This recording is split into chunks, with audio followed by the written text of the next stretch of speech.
Then I guess about 5 years ago, I was teaching a meetup course on psychic skill building and just a bunch of different things. And I kind of didn't know what I was going to do that day because I'm not much of a planner. And it popped into my head to try spoon bending. And I ran out to the Goodwill or St. Vinny's, whatever, grabbed, a dozen spoons and said, okay, let's do this. And it worked. It worked for me and it worked for most of the people who were there. And that changed everything for me because I saw the light bulbs go off for them when they bent their spoons, as opposed to the frustration and sort of weird looks that I was getting, years before with my family. Right? And I just started teaching online, mainly as a way to, it's a very kind of easy, fun thing to do to teach some really important, profound things, right? Especially maybe to people who wouldn't even normally be open to the idea that, we create our reality and that we affect our environment and that what you think changes what happens, all of that. So this was just, it's like, hey, come on, bend a spoon. And then while I'm teaching, as you'll see, I'd be bringing all these different pieces in, so people are getting to learn and open their minds to things. And even those of us who, are already like accomplished or worked with, shamanic practitioners and crazy woo people to all degrees, the grand vizier of crazy woo and whatever. And we all have some kind of limiting belief somewhere, and spoon bending tends to kind of bring it out. So we get to play with that and people get to see, oh, I didn't even think that I had this obstacle, but now I see it. And then I just bent the spoon. And so life is different now. So kind of just took off from there. I'm so excited about this because I was just talking with Bernie about this earlier, that we need that combination of the scientific and the non-scientific. We need it to be blended so that we understand that these concepts we've sort of lived and breathed for years, we can really live and breathe. Right. And so everybody on this call pretty much has said to me, I can't wait for this. This is going to be great. Great. Awesome. And for the people who are going to be watching this, the replay, I've had many, many, many people watch a replay and bend a spoon. So I love to do this live so that we can interact, and it works no matter what. It doesn't work 100% all the time for everybody, and that's okay. And, my sort of disclaimer is, even if you never bend a spoon in your entire life, it does not mean that you're not incredibly capable and able and bending reality all over the place. It just means that, maybe you don't really resonate with the spoon thing, So I don't want anybody ever to leave here feeling like, bad about it or like it means something, It's just a fun way, it's one fun way that I found. And I've been searching for years and years for what my purpose is, right? What my path was. And I've done a lot of different things, from making custom jewelry and giving people, exactly what they want, and, representing dykes and large women and, doing all this stuff that always felt like there was some importance to it, but it was never, the big thing. And I'm not sure that spoon bending is the big thing, but it's much closer. I figured out that I can change the world one spoon at a time, by just helping people, right, to really see how powerful we are. And then you go do your thing. When I was 5, somehow I got the message that I was supposed to save the world, not just change the world, save it. I had no idea what that meant, what it looked like, and I, of course, assumed that I was the only one who was supposed to do that. Right. When it finally clicked in my 50s, with the spoon bending, that maybe it's not all on me, then I thought my part, can be at least in part the spoon bending, show you how powerful you are, and then you get to go off and do exactly what you're supposed to be doing here. So that was a big relief to me, right? So I teach spoon bending, and I also help people find out exactly what your thing is. Because, I'm not sure if where I said we met was where, but that training that I went through with Sage Divine was sort of the beginning of a spate of trainings trying to, find my calling and find the answer. And what happened in pretty much every single one of them, and every modality that I've trained in healing wise, you know, from Reiki to matrix energetics and theta healing and all of that, people are teaching you what they learned and how to do their thing. And I could learn to do their thing, but it was never my thing. Oh, yes. Right. And it came to them the way it came to them because it was them. And so I've been working on, you know, let me have my thing, like come to me through me. And so what my purpose again is teaching people, helping people not do what I do, but help you find how you get to be you and do things, you know, with your own set of rules and whatever. And that's just, I guess I'll start to, I mean, we've been talking about it. I'm going to like get a little more on the spoon bending. Yeah. Give me just a moment to tell people that I am recording this. I have promised people that they can watch this afterwards. So I just want y'all to know in case there's something you don't want to share while we're on. Great. Good. Take it away. Yeah, I think we've waited long. Go for it. Okay. So that was all sort of, you know, my intro. And I did just totally forget what I was going to say, which is fine. Sorry. No, it happens, you know, even when I'm on my own roll.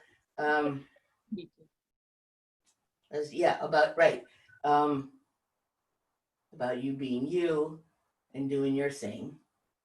Yeah. And well, all right, I'll just pick up from there with whatever comes next, which is that even with the spoon bending, we're all going to find our own kind of path or our own trigger to get into that zone that we need. And so we're officially starting now, okay? And hang on to your spoon, hold it, feel it. As I'm talking or as people are asking questions, I recommend that you even kind of give it, you know, a push.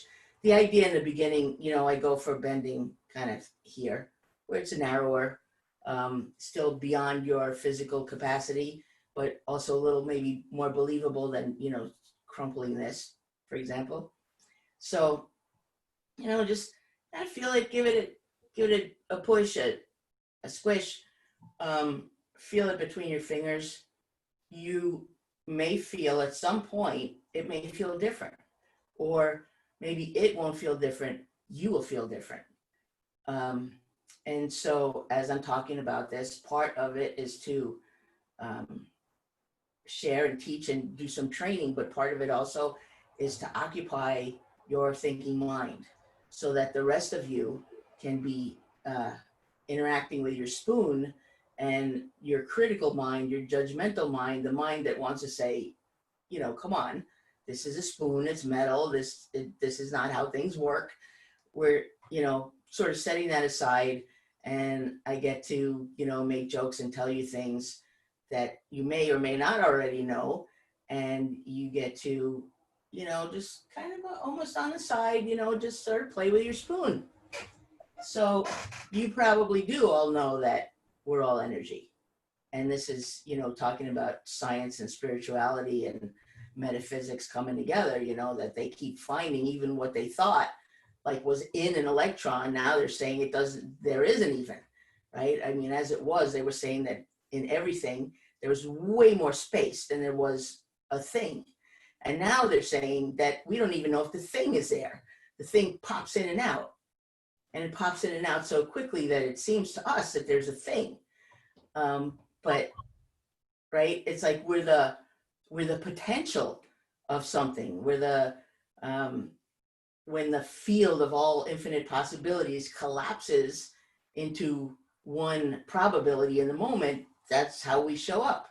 And even the idea that, you know, like each day or as we change things, it's always a different version of us, but we keep showing up so much like the version of just before that we think that we're this solid, you know, stable, ongoing, right, connected. I mean, we are connected, but it's like we're blinking in and out. So is a spoon blinking in and out. So one way to get around this, you know, solidity thing is to imagine stepping in between those moments, or stepping in between the molecules. And just even with your imagination, You know, and we can change reality a lot just by asking different questions and just not necessarily even having the answer, but asking the question of just what else is possible?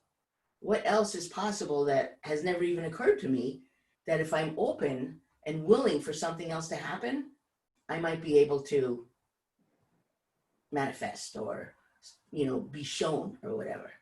And just by stepping away from the world as we know it, as we assume it, and being somewhere where we don't really know. And I mean, talk about uncertainty, right? Are we not in like the great time of uncertainty right now?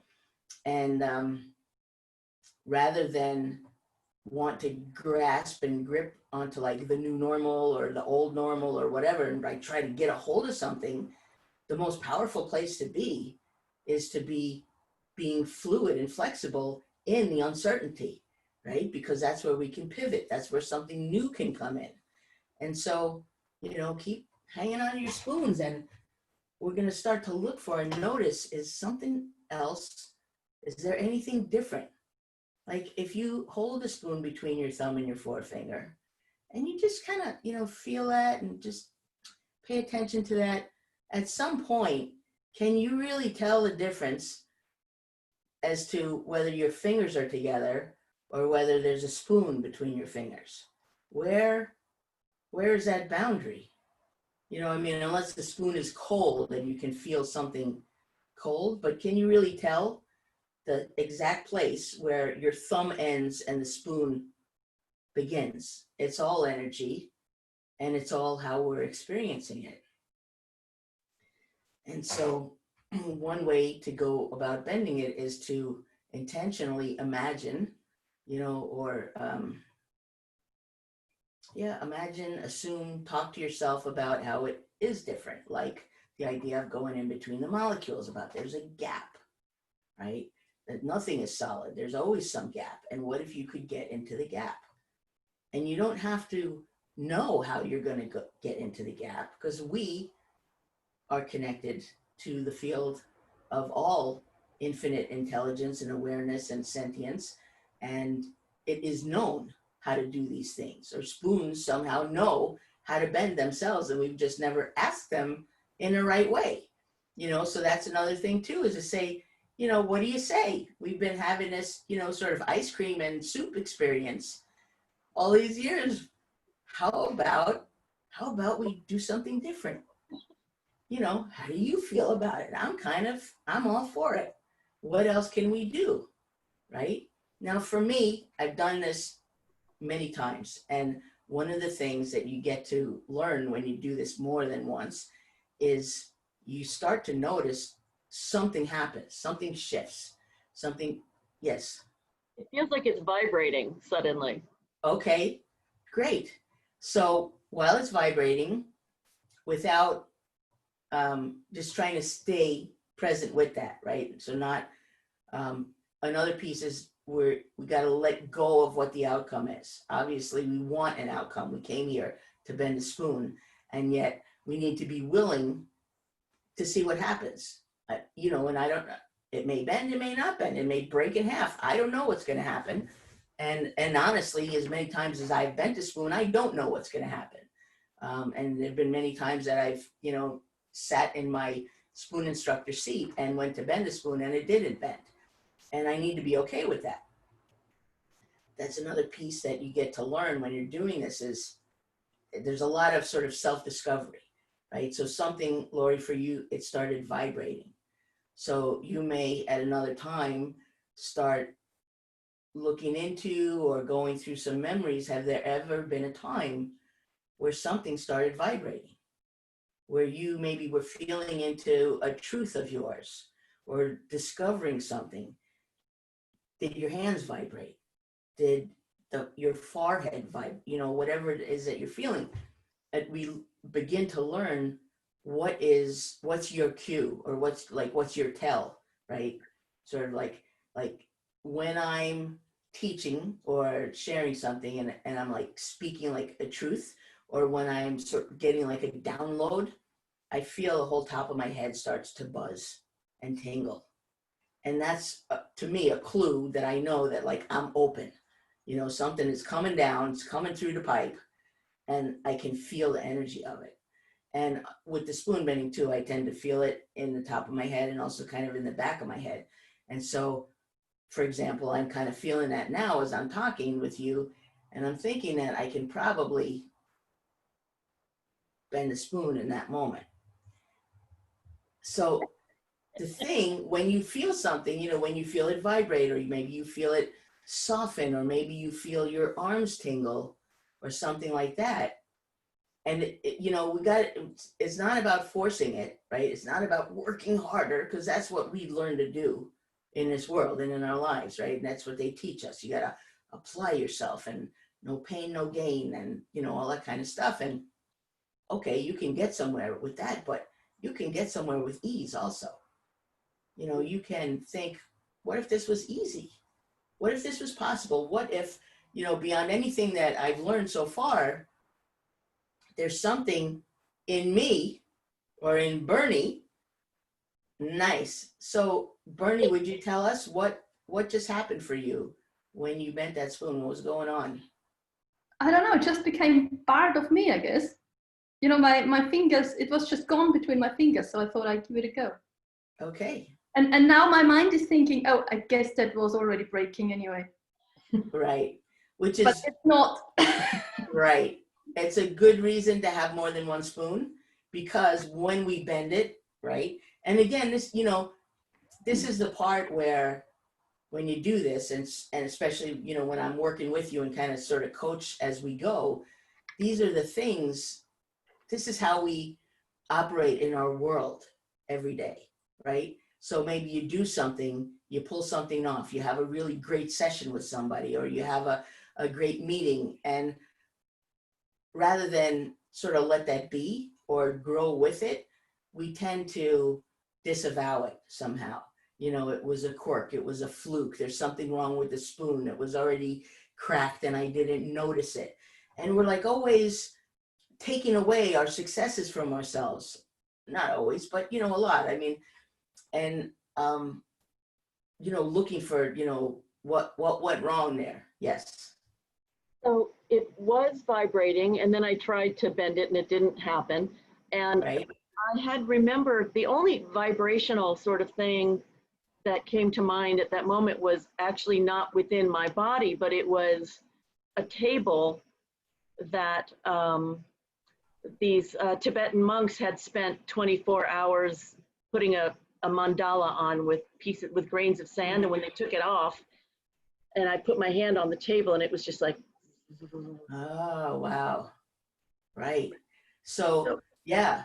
So do we want to, and we're all going to find our different way in, but maybe working with that image, right? What those Tibetan monks were doing was like putting energy into the table and the sand and whatever. So maybe for you, the way back to the vibration is to imagine the energy that you are, imagine calling in more energy, take the energy of the monks, which exists, right? I mean, energy is neither created nor destroyed, right? So even, and how many millions of monks over the years have created sand mandalas and put all of that focus, and you can like borrow that energy, right? Borrow the truth of that. really? Oh, God.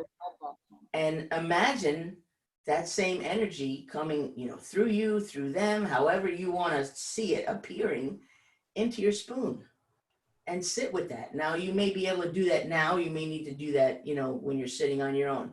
Tess, did you want to ask something or say something? I did, because I was listening to you talk about the spoon's experience, right? And so what I said to my spoon that I had some give in it, I said, you really worked really hard for me, and would it be okay if I bent you? And I couldn't even get it to freaking bend.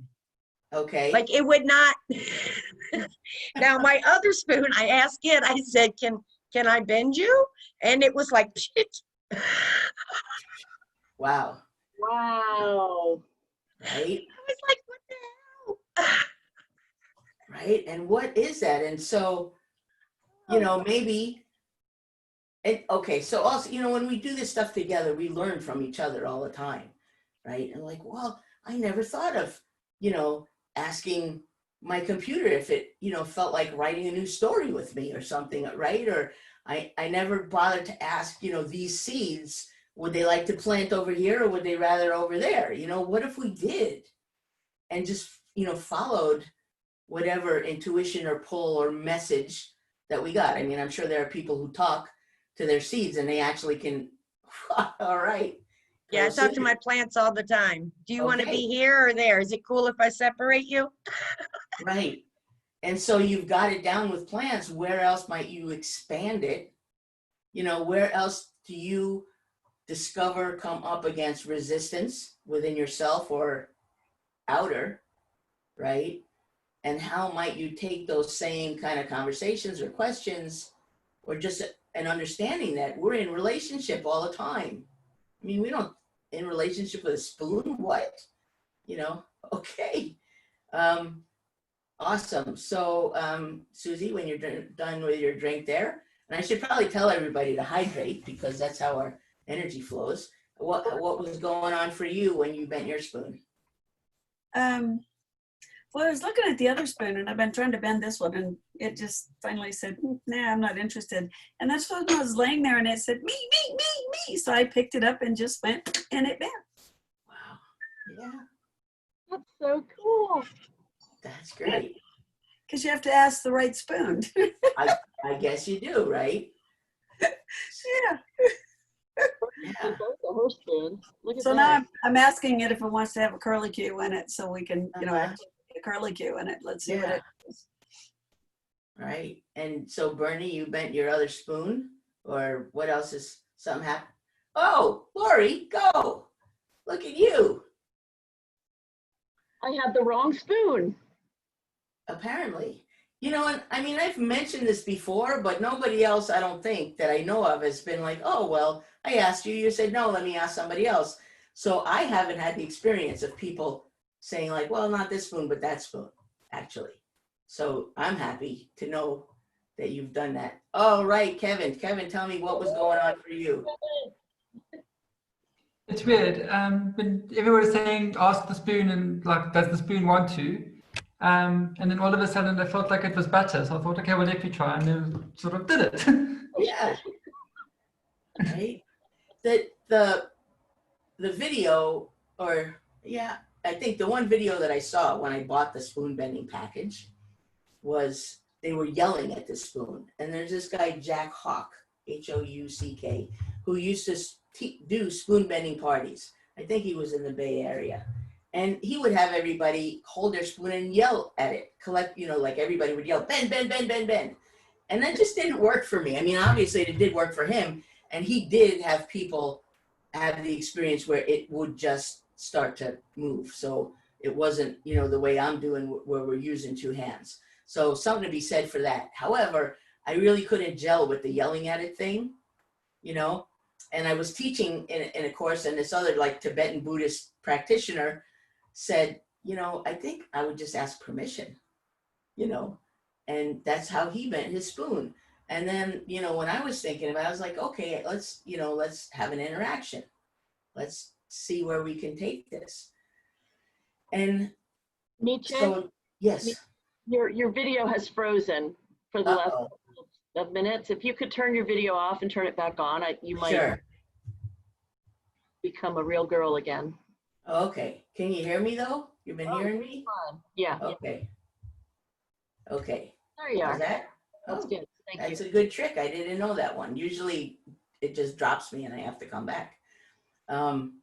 Okay, so now we've sort of gone through the let's ask it, or, people have said when they bent it, I asked what was different, and they would say, it felt like the spoon wanted to bend. And so there was some sort of, yeah, Kevin. I think for me also, when I let go and didn't try so hard, like just let it be, it then also happened easier. That's great. Yeah. And, feel free to be unmuted unless there's a lot of noise going, in your house. There's enough of us, to be able to just jump in and speak or whatever. So there's other ways to get into this, which is also other ways to get into wherever else we're trying to bend in our lives, right? And sometimes, like there was a woman I was trying to teach it to, she couldn't move it. And we were just, I was saying how you kind of work with what you are good at. What do you feel really competent or that comes really easily to you? And she was a craniosacral practitioner, which if you're not familiar is like working with the sac around your spinal cord and whatever, really so subtle. I mean, I actually took a training once and, you're trying to feel this pulse and this movement and it's almost so subtle that you almost think it's in your head and it's not really going on. But when she connected with her own capacity and her own expertise in that, her own ability, however she did, she applied it to the spoon. And then she was able to bend the spoon immediately. Would you explain that a little? I mean, how do you take your own expertise at something and Yeah. is it more the feeling that you have while you're doing something you can do? Yeah, I think it is. I mean, it kind of depends what that thing is, but it is mostly about, it's like stepping into the state of mind and the physiology that we are in when we're really in, not our comfort zone, when we're in our zone, right? So it could be, if it's for you, if it's standing on stage, and delivering, singing, speaking, whatever, and you are like in your power and you're just present, right? Yeah. Go there and bend your spoon when you're in that moment, right? Sometimes I talk about, if I asked you to tie your shoes, I mean, you might wonder why I wanted you to tie your shoe, but you would probably just tie your shoe and, no question, right? It wouldn't be like, oh, I can't do this, or I don't really know, should I do this? It's something that we're so comfortable with, right? So that's not even like being in your zone. That's just being like neutral, right? You don't feel threatened. You don't feel, like you got to even push out of your comfort zone. It's just something, it's like an everyday thing. And so what if this came that easily? Or what if getting into your zone came that easily? And so this as one exercise, if you continue to bend spoons further on, you get more familiar and comfortable with yourself. What is going on for you? Or you may be sitting up straighter. Or you're certainly not thinking about what are people going to think of me when I try to bend my spoon and I can't. Or whatever things that we do, or things that we say to ourselves, like when, if someone asks you to do something, or you want to take your business to the next level, and you feel like you don't know how to do it, or you're really not good at that techno stuff or whatever, we tell ourselves these sort of things all the time, and we shut ourselves down. We close off potential and possibility, either coming up from ourselves or coming in, right? From all the different ways that we get intuition or, a little voice in our head, whether it's our little voice or some other little voice, whatever. When we're relaxed, when we're present and focused, but also willing to let it go, let things, happen how they happen. Like you're throwing a rock into a pond. If you don't let go, you're never going to get the rock in the water. You're not going to get the ripples, whatever. We don't know really what's going to happen once the rock hits the water, but you need to, okay, here's my intention and I'm going, and you let go. And it's a more internal letting go when you are holding the spoon, for example, and thinking, okay, I want to bend the spoon. I do, I'm attached to it. And yet I'm going to detach a little bit. I'm going to say, it's okay. It will or it won't. I'm not sure which way. And then, normally I go this way, but what if this spoon would rather go that way? Oh my God, Miché. Right? And especially, in the first times you're doing this, you may actually start to feel it. Like, let's say when you first felt it vibrating, and then you go, like that little start, like, whoa, it's really happening. And as soon as you do that, you're out. right? You just popped yourself right out of that moment. The window slammed shut. So It's the non-thinking. It's yeah, just the non-thinking. it's the being, right? It's like you point yourself in a direction. And that's a miracle because I'm thinking all the time. Uh-huh. Yeah. Right. And yeah, I mean, I this is like my Swiss Army tool of personal growth and metaphysical expansion. Look at you. All right.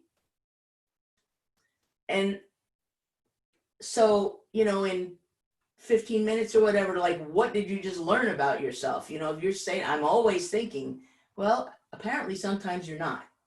Well, no, I was arguing in my head with my head. Okay. Okay. And then I was like, okay, well, I can't fight that because if I fight that, then it gets worse. So I'm just gonna sit here and be frustrating with myself and then listen to what Miché is saying.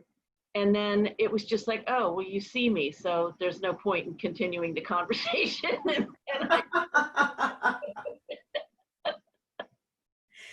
All right. Yeah. That's crazy. Right. And so the next time you're feeling frustrated with whatever, find a different way. Right? Find a spoon. No, I'm kidding. Yeah. I mean, that's one way, and okay. And so now, you bend your spoon, you've got a touchstone or a talisman, you've got, a point of reference. Are you putting it on? I'm thinking I could use it as like an earring or something, if it's not staying.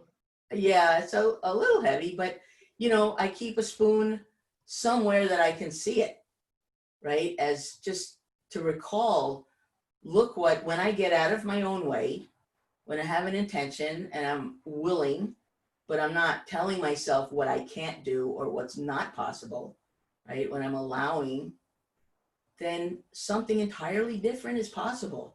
Okay, so I'm telling myself I can't bend this part of the spoon because it's too thick. Yep. I told myself that for a long time. And when I stopped telling myself that is when I bent that. Now I still struggle with that. So I don't know if I'm going to be able to pull this off or not, because I do, it's like, really? I couldn't bend this. So why, and I did. And so why would this, maybe the spoon is more attached to being a handle than it was to being a bowl. I don't know. Right. And what if we, all right, I'm having a discussion. Let's see if I can do something, and already like I'm pushing and I'm like, oh, you're not going to be able to do that. Now, if I'm sitting there saying that to myself, I'm not going to be able to do that. Right. Or, oh man, that's going to be hard. Or this is going to be embarrassing. Or this, where like my shit starts to come up. Right. If you listen to it, now I've identified a whole nother script that I run when I'm up against something that challenges me or that makes me nervous, and so it's another place to work and say, well, one thing, you don't even have to argue it. You could just say, you could take it to therapy another time if you want, but you can also just say, you know what, I hear you. I get you. Like you got some feelings and just, you stay over here and I'm going to stay over here. Right. And one of the reasons that I keep talking is so that at least you will be over here while your stuff is over there. Right. People often actually bend their spoon when they stop listening to me. Like hear me kind of going on and I just talking. And then I just kind of stopped listening to you. And then all of a sudden, and then not quite, because I'm listening to me, I'm busy. But that's when they bend their spoon. It's like, yeah, I just started tuning you out. But Tell me a story though years ago about some big burly guy. He was like, well, I can bend that spoon, and he didn't. Do you remember that story that I told? Yeah, you told it to me some years ago. As I recall this story, you were talking to some big burly guy about I bend spoons and it's all a game of the mind. He's like, game of the mind, my ass. I'm and he was like, I can't. You were like, oh well, I can. And it kind of blew his mind. Yeah. Oh, I probably did, but yeah. What I'm remembering is that one guy, and he was big, and he was like, none of these spoons can beat me. And so that's when I started bending knitting needles, because I wanted to find something that was not quite rebar, but that was, thicker. And I found that it was possible, but difficult because they're awfully slippery, you know, because they're round. But yeah, the people who've had the worst time are usually engineers, and they're usually like not metal engineers. What do they call them? Not chemical, not electrical. That Mechanical? yes. Yeah. Right, the ones who they know how this works, right? I know what the bonds are and the molecular and mechanical and the force and the whatever, you know, and then eventually I wear them down and they let it go and they bend a spoon. It's like you have to stop believing what you know, or you have to stop knowing what you think you believe, something like that, and let something else happen. This spoon and I are not going any. How do you know when to stop talking? Like when, because not everybody will be able to bend the spoon, or, you know, like how do you know when the workshop is done? Right. Yeah, that's well, right. We could, and I'm pretty good at just going on and on and on and on. You know, I'm gonna say I do sometimes look at the clock, right? And there's sometimes, you know, there's like a constraint there, but other than that, I almost feel like it comes to its own end. I mean, not everyone has bent their spoon when I'm ending a, you know, a thing. It's usually like 80 to 90%, you know, and actually, Cheryl, I'm wondering, not to, you know, put you on the spot, but I'm wondering what's going on. What's your experience with your spoon there? You're muted. Well, oh, wait. Yeah, you know, you had it. You're muted again. Muted again. You got to unmute. You did, and then you didn't. Yeah, you got it. Okay. So I was, you know, just holding it, and now I've got it back. Well, so I was holding it and whatever, and I put it down, and my cat rolled over on it.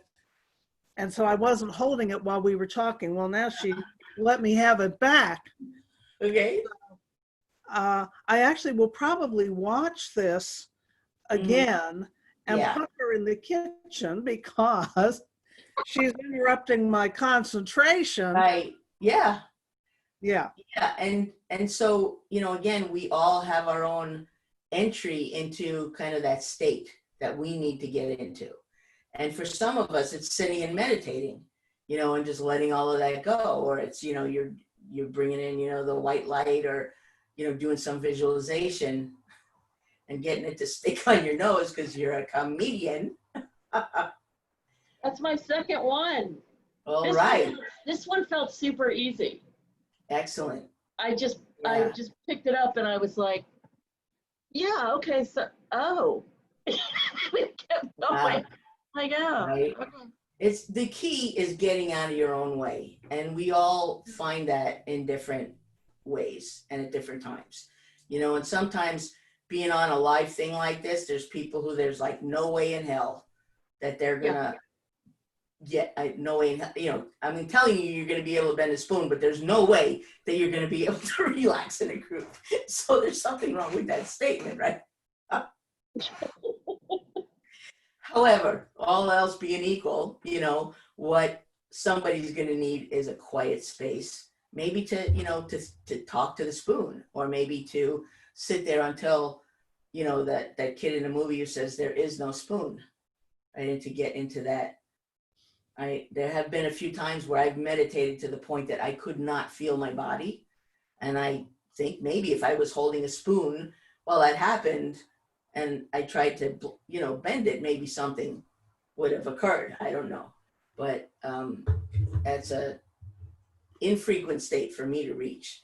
But maybe that's, yeah, Tess?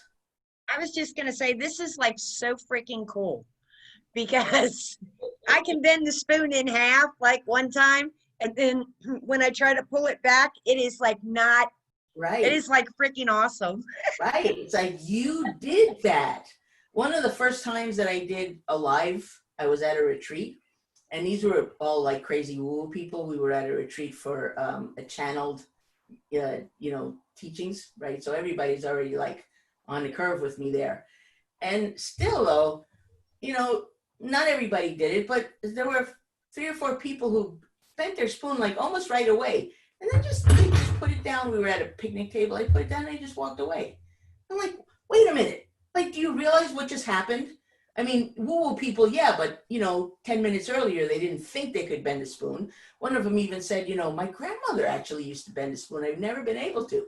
And then she did, and then acted like nothing happened. So that's the other thing is like, it's like I was saying before, when you do something like, really good, or you're really slick, or something really cool happens, like, don't dismiss it, right? Like I'm wondering what else I can bend. Yes. What else physically can you bend? What else mentally? For me, when I was started to really do this and teach it, I've struggled with depression most of my life. And it's a lot easier. It doesn't come up as much, but it still comes up. And there was a morning where, I just like getting out of the wrong side of the bed. I just woke up and I was already really like in a funk and didn't want to go out and be with people. And just, life felt really shitty. And I said to myself in a nice way, because I've worked on being nice to myself also for a long time. And I said, do you mean to tell me that you can take a spoon and you can bend it like that and you cannot shift into a different mindset or a different mood? Wow. And I just like lovingly, right, which was sort of rare, but I did it, kindly, lovingly, respectfully. I said that to myself, like, you can do this and you're convinced you can't do that. And I did. I just was like, oh, and that was enough. It's like, oh, wait, I can shift, because that's even less permanent than a spoon is. Your mood, your state of mind, that changes all the time. And so in a moment, I was able to just sort of leave that behind, walked out of the house, smiling, went about my business, my errands, like, looking people in the eye and just having like a good day. And it was because I had this spoon, So it's not, we do this sort of thing all the time, but we don't know. I mean, if you've done any sort of, law of attraction or manifesting or, intending or just wanting to call something in, we do it all the time. We're capable of it. We don't know it most of the time because the path from this to that, whatever that is so convoluted and circuitous. And there's so many people and moving parts and things involved between here and there that even if this happens, you can't know that you created it or you set it in motion, right? Because it's like so far away. So yet another thing about the bending of the spoon is it's pretty much immediate. It's very tangible. It's like, yeah, I feel this one's bending. I might be able to just actually, because I feel like, yeah, I can do that pretty easily. That's nothing really special, but I can do that.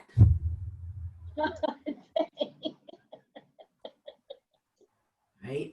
And what that tells me is that, even in front of other people, even on the spot, even with all this other stuff, I'm able to tap into my ability to make something happen, right? To affect the world in which I live.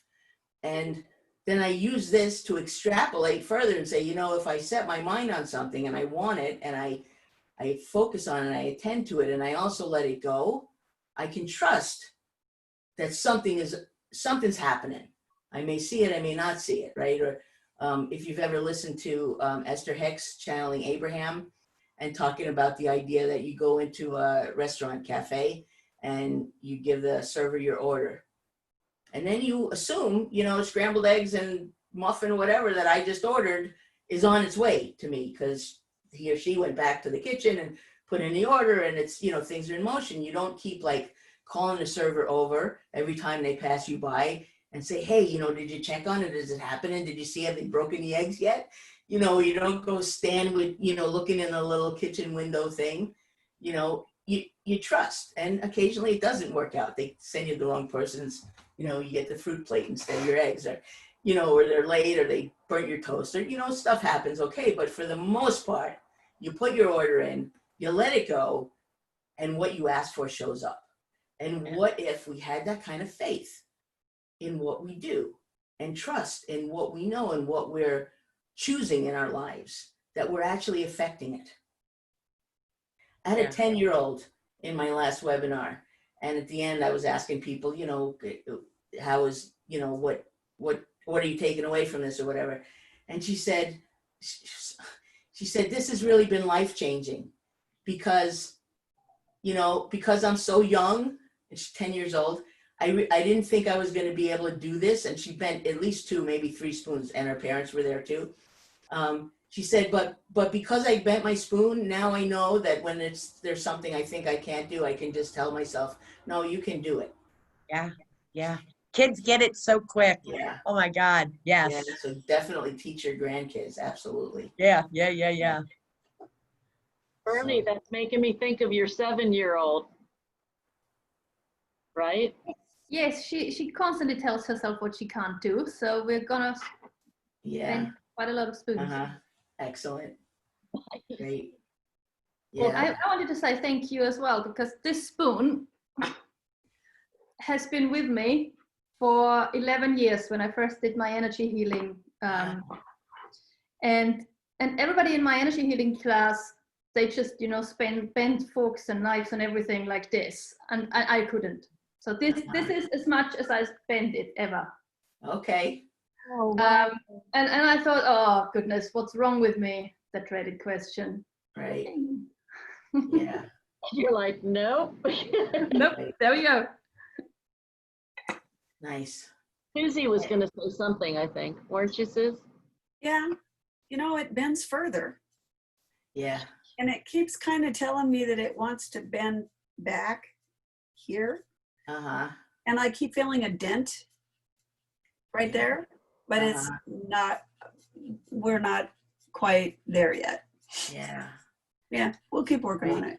And, you know, and the spoon is all well and good. I mean, it is. It's great. That's why I teach it. And the most important is what's going on in you.